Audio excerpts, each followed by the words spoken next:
ओम नमः शिवाय। हर हर महादेव। भक्तों, आप सभी का हमारे चैनल में स्वागत है। आज हम सुनेंगे शिव महापुराण की कथा अध्याय 6, जिसे आप ध्यान पूर्वक अंत तक श्रवण करें। ब्रह्मा जी ने कहा, देव शिरोमणि, तुम सदा समस्त जगत की उपकार में ही लगे रहते हो। तुमने लोगों के हित की कामना से यह बहुत उत्तम बात पूछी है, जिसके सुनने से संपूर्ण लोगों के समस्त पापों का क्षय हो जाता है। उस अनामय शिव तत्व का मैं तुमसे वर्णन करता हूँ। शिव तत्व का स्वरूप बड़ा ही उत्कृष्ट और अद्भुत है। जिस समय समस्त चराचर जगत नष्ट हो गया था, सर्वत्र केवल अंधकार ही अंधकार था। न सूर्यमंडल दिखाई देते थे, न चंद्रमा, अन्य ग्रहों और नक्षत्रों का भी पता नहीं था। न दिन होता था, न रात। अग्नि, पृथ्वी, वायु और जल की भी सत्ता नहीं थी।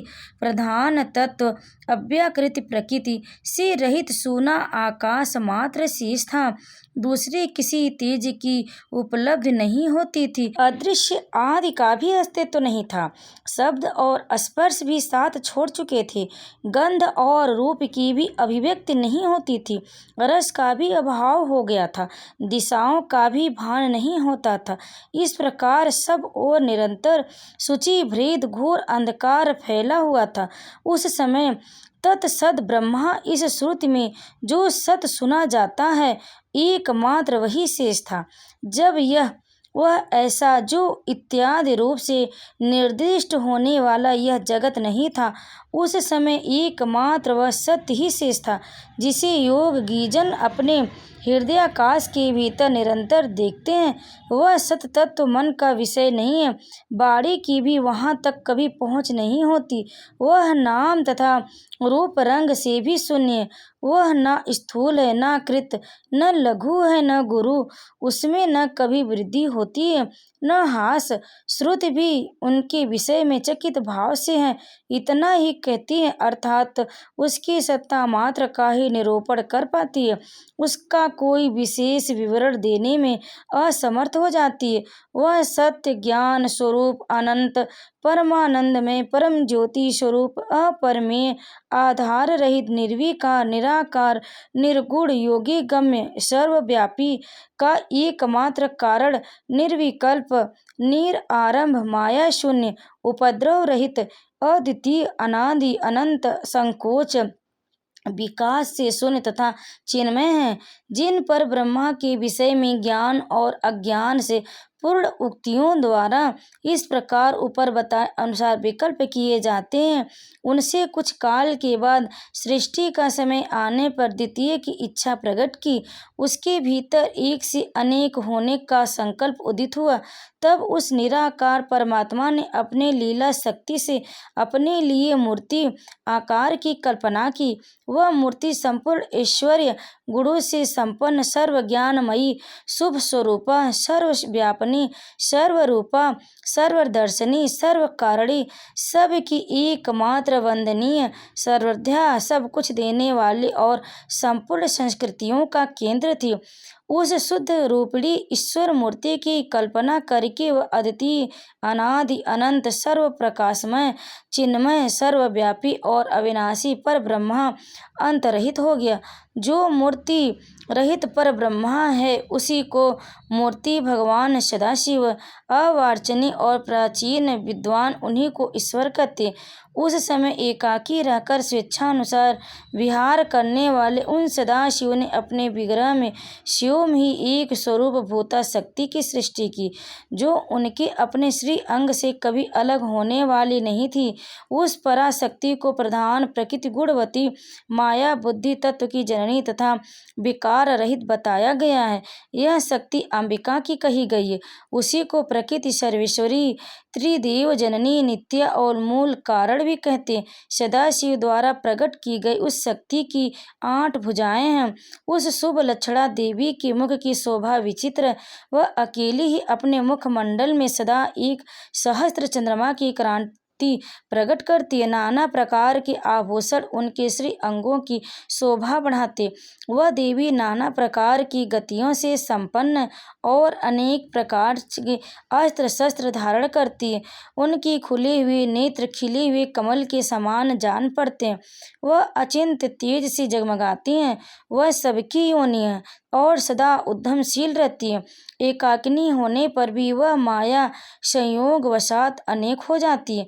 वे जो सदा शिव हैं उन्हें परम पुरुष ईश्वर शिव शंभु और महेश्वर कहते हैं। वे अपने मस्तक पर आकाश गंगा को धारण करते हैं। उनके भार देश में चंद्रमा शोभा पाते। उनके 5 मुख और प्रत्येक मुख में 3 नेत्र हैं। उनका चित्त सदा प्रसन्न रहता है। वे 10 भुजाओं से युक्त और त्रिशूलधारी हैं। उनके श्री अंगों की प्रभा कपूर के समान श्वेत गौर है। वे अपने सारे अंगों में भस्म रमाए रहते हैं। उन काल रूपी ब्रह्मा ने एक ही समय शक्ति के साथ शिवलोक नामक क्षेत्र का निर्माण किया था। उस उत्तम क्षेत्र को ही काशी कहते हैं। वह परम निर्माण या मोक्ष का स्थान है जो सबके ऊपर विराजमान है। वे प्रिया प्रियतम रूप शक्ति और शिव जो परम आनंद स्वरूप है उन मनोरम क्षेत्र में नित्य निवास करते हैं। काशीपुरी परमानंद रूपणी है। मुनि शिव तथा शिवा ने प्रलय काल में भी कभी उस क्षेत्र को अपने सानिध्य से मुक्त नहीं किया। इसलिए विद्वान पुरुष उसे अविमुक्त क्षेत्र के नाम से भी जानते हैं। वह क्षेत्र आनंद का हेतु है। इसलिए पिनाकधारी शिव ने पहले उसका नाम आनंद वन रखा था। उसके बाद वह अविमुक्त के नाम से प्रसिद्ध हुआ। देवर्षि एक समय उस आनंद वन में भ्रमण करते हुए शिवा और शिव के मन में यह इच्छा हुई कि किसी दूसरे पुरुष की सृष्टि करनी चाहिए जिस पर यह सृष्टि संचालन का महान भार रखकर हम दोनों केवल काशी में रहकर इच्छा अनुसार विचरे और निर्माण धारण करें। वही पुरुष हमारी अनुग्रह से सदा सबकी सृष्टि करे पालन करे और वहीं अंत में सबका संहार भी करे। यह चित्त एक समुद्र के समान है। इसमें चिंता की उताल तरंगे उठ उठ कर इसे चंचल बनाए रखती हैं। इसमें सत्व गुण रूपी रत्न तमोगुण रूपी ग्रह और रजोगुण रूपी भूंगे भरे हुए हैं। इस विशाल चित्त समुद्र को संकुचित करके हम दोनों उस पुरुष के प्रसाद से आनंद कानन काशी में सुखपूर्वक निवास करें। यह आनंदवन वह स्थान है जहाँ हमारी मनोवृत्ति सब ओर से सिमट कर इसी में लगी हुई है तथा जिसके बाहर का जगत चिंता से आतुर प्रतीत होता।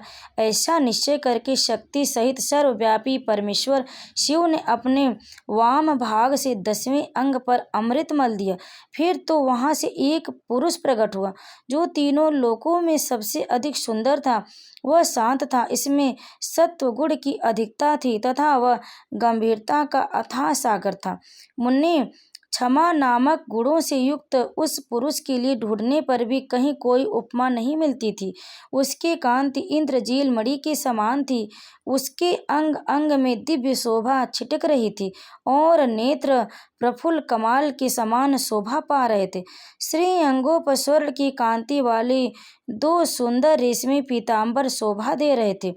किसी से भी पराजित न होने वाला वह वीर पुरुष अपने प्रचंड भुजाओं से सुशोभित हो रहा था। तदअंतर उस पुरुष ने परमेश्वर शिव को प्रणाम करके कहा, स्वामी मेरे नाम निश्चित कीजिए और काम बताइए। उस पुरुष की यह बात सुनकर महेश्वर भगवान शंकर हंसते हुए मेघ के समान गंभीर वाणी में उससे बोले। शिव ने कहा, व्यापक होने के कारण तुम्हारा विष्णु नाम विख्यात होगा। इसके सिवा और भी बहुत से नाम होंगे जो भक्त को सुख देने वाले होंगे। तुम सो स्थित उत्तम तप करो क्योंकि वही समस्त कार्यों का साधन। ऐसा कहकर भगवान शिव ने श्वास मार्ग से श्री विष्णु को वेदों का ज्ञान प्रदान किया। तदंतर अपनी महिमा से कभी अच्युत न होने वाले श्री हरि भगवान शिव को प्रणाम करके बड़ी भारी तपस्या करने लगे और शक्ति सहित परमेश्वर शिव भी पार्षद गणों के साथ वहां से अदृश्य हो गए। भगवान विष्णु ने सुदीर्घ काल तक बड़ी कठोर तपस्या की। तपस्या के परिश्रम से युक्त भगवान विष्णु ने अंगों से नाना प्रकार की जल धाराएं निकलने लगी। यह सब भगवान शिव की माया से ही संभव हुआ। महामुनि, उस जल से सारा सोना आकाश व्याप्त हो गया। वह ब्रह्मा रूप जल अपने स्पर्श मात्र से सब पापों का नाश करने वाला सिद्ध हुआ।